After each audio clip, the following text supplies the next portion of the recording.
Окей, еске түсірейік. Сіз тыныс аласыз, себебі сізге тірі қалу үшін оттегі қажет. Сол оттегі өкпеңіз арқылы өтіп барлық денеңізге тарайды. Сіз жасуша деңгейінде оттегіні қажет етесіз, себебі сіздің жасушаңыз тамақты энергия мен көмірқышқыл газына айналдыру үшін оттегіні қолданады. Оттегі қан мен эритроцит жасушасының жолдары арқылы сіздің денеңіздің әрбір бұрышына жетеді. Әрине, сіздің қаныңыз одан да көп нәрсе жасай алады, бірақ оның негізгі жұмысы жасушаларға оттегіні тасымалдау және олардан көмірқышқыл газын алып шығу. Барлығы дерлік осы деңгейге дейін қалай жұмыс жасайтынын біледі, бірақ бізде әлі де үлкен сұрақ қалады. Қалай сіздің қаныңыз оттегіні нақты қай жерге тасымалдау керектігін біледі? Жауап қызықты және сәл күрделі. Бұл үдерістің басын ашу үшін біздер сіздің қаныңызға немесе қан жасушаңызға емес, бірақ олардың ішіндегі химияға көз тастайтын боламыз. Гемоглобин – мынау түйіншек тәрізді оғаш көрініп тұрған полипептидтердің функциясы және құрылымындағы симметрия сізге күн сайын жоғарғы жұмыс қабілеттілігін сақтауға мүмкіндік береді. Гемоглобиннің қалай оттегіні тасымалдайтындығын білу мені биологияға мәңгілікке ғашық қылған ерекше дерек, және де біз оны алдағы бірнеше минуттарда бірге зерттейтін боламыз.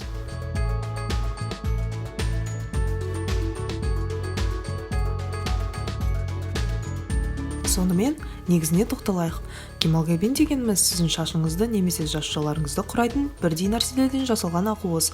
Ақуыздар сіздің жасушаңыз әрбір миллисекундта сізді тірі қалдыру үшін өндіретін ең маңызды нәрсе, бірақ мұны сіз білесіз. Нақтырақ айтсақ, гемоглобин 4 суббірліктен тұратын тетрамерлік ақуыз. Бұл 4 базал бөлігі негізінен альфа-спираль деп аталатын құрылымнан тұрады.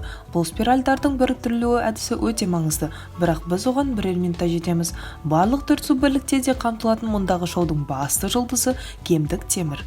Сізде мұнда глобин ақуыздарының қалған бөлігімен жабысу үшін жеткілікті құрылымдық торы бар үлкен әдемі темір атомы орналасқан. Темір атомы оттегіні өзіне жабыстырады және сіздің қаныңызды қызыл түске бояйды. Бірақ кемдік темір бұл әңгімедегі басты зат емес, себебі қалған глобин ақуыздарының пішіні шын мәнінде жұмыстың барлығын жасайтын нәрсе. Гемоглобин басқа молекулалармен салыстырғанда оттегімен байланысқа түсуде жаман болғандықтан, ол басты оттегі тасымалдаушы болып есептеледі. Атап айтқанда, сіздің бұлшық еттеріңізде кездесетін миоглобин оттегіні қабылдауды керемет, ал одан құтылуда өте жаман. Яғни бұл сіз дем алған оттегіні сақтауға керемет орын болушы еді. Бірақ оттегіні бүкіл дене бойынан тасымалдау үшін гемоглобинге оттегіні тастау мүмкіндігі де қажет. Және бұның қалай іске асатындығы өте қызық. Бірақ оған жетпестен бұрын тағы бір нәрсені қамтуымыз қажет. Менің айтқанымдай, гемоглобин негізінен ақуыз тізбектерінен тұрады. Қызығы, ғалымдар басында бұларды тізбектер деп те атағысы келмеген. Сіздің жасушаларыңыз осындай ақуыздарды жасаған кезде уақыт сайын бір байланыстан тізбек ішінде бір молекуладан қойып отырады. Сізде аминоқышқылдар деп аталатын 21 ықтимал байланыстар бар, және олардың әрқайсысы өзіндік ерекшелігі мен өзіндік тізбек майыстыру жолына ие. Кейбірі зарядталған, кейбірі гидрофобты және тағы басқа. Сіз жаңа байланыстар қосқан сайын тізбек біртіндеп иіледі. Ал жеткілікті ұзындықпен бұл ақуыздар шын мәнінде күрделі үжді пішіндеріне ие болады. Бұл пішіндер өте дәл және ақуыздың қалай жұмыс жасайтынын анықтайды. Ал бұл биологияда сіз еститін бірінші мантралардың бірі. Әр құрылым белгілі бір қызметке тең. Ақуыздарға пішін беретін көптеген кішкентай әлсіз электрохимиялық өзара әрекеттесулер көп. Гемоглобиннің бұйра спиральді құрылымының негізгі іргесінің бірі сутек байланысы. Атомдағы сутек пен оттегі молекулаларының өзара әрекеттесуі. Сіз сутек байланысының суда қалай жұмыс істейтінін көрдіңіз. Тез еске түсірейік, сутек байланыстары судың неге осылай әрекет ететініне жауап береді. Судың әрбір молекуласы арасындағы сутектік байланыстың қаншалықты күшті болуына байланысты су осылай көтеріледі. Жалғыз кезінде бұл өзара әрекеттесулер әлсіз, ал біріккен кезінде әлдеқайда күштірек. Әрине, сыртқы күш оларға әсер етпейінше, олар осы тастай беріктікті химиялық тізбектері арқасында алады.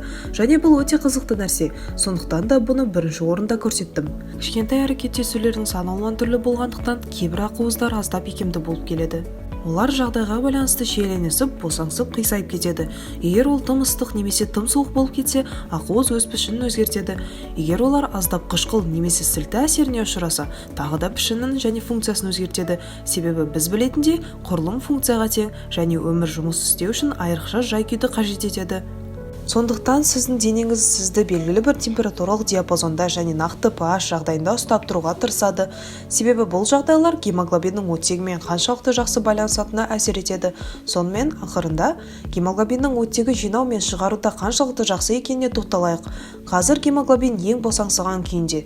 Ол оттегіге толы ортада, оттегі концентрациясы өте жоғары болған кезде оттегіні жинау мүмкіндігінің шыңына жетеді. Сіздің денеңізде оттегінің концентрациясы ең жоғарғы болатын бір ғана орын бар. Болжам жасағыңыз келмей ме? Бұл демалғаннан кейінгі сіздің өкпеңіз, ал қазір гемоглобин ең нашар күйінде. Қанның pH мөлшері жоғары немесе pH деңгейі әдеттегіден сәл төмен болатын аймақтарда оттегімен байланысу мүмкіндігі төмен болады. Сонымен бұл қай жерде орын алады? Тағы да еске түсірейік. Сіз оттегіні қабылдайсыз, кейін көмірқышқыл газын сыртқа шығарасыз. Өйткені сіздің жасушаларыңызда оттегінің көмегімен тамақты энергияға айналдыру кезінде көмірқышқыл газы қалдық өнім ретінде қалады және іс жүзінде ол өте улы нәрсе. Сондықтан да сіз одан құтылуыңыз қажет. Сіздің жасушаларыңыз оттегіні тұтынатындықтан оларда СО2 жинақталады. Оттек азайғанда СО2 жоғарылайды. СО2 шын мәнінде сол жасушаларда және олардың айналасындағы қанда көптеп шоғырланады. Ал міне, ақылға қонымсыз нәрсе. Жасушалардағы СО2 концентрациясы жоғарылаған сайын қандағы ферменттер СО2-ні көмірқышқылға бөліп, pH деңгейін төмендетеді. pH төмен жерлерде гемоглобин өте шиеленісті болады. Оның пішіні жеткілікті түрде өзгеретіні соншалықты оттегіні жабыстыру қабілеті нашарлай бастайды. Сондықтан гемоглобин оларды босата салады. Себебі гемоглобин көмірқышқыл газынан жасалған заттармен жақсы байланысады. Оттегінің біраз бөлігі кетіп, орнына СО2 қосылады. Сіздің денеңіз қай кезде де оттегі қажет еткенде, ол жерде СО2 шоғыры тұрады. Ал гемоглобин болса, көмірқышқыл газы көп жерлерде оттегіні бөлуге дәл бейімделген. Бұл таңғаларлық нәрсе. Гемоглобин бұл сиқыр емес. Сіздің қаныңыз оттегіні қайта тастау керектігін білмейді. Оның орнына бұл процесс керемет дәл өзара әрекеттестіктің және таңғажайып бағытталған конструкцияның нәтижесі.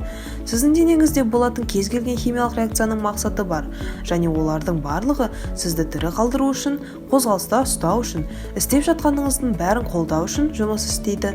Сіз мұны түсінгеннен кейін барлық жерде осындай үйлесімді әрекеттестікті көре бастайсыз, және осылардың мен сезетін таңғажайыптың негізі екенін біле отырып, сіз мына нәрсені түсіне бастайсыз.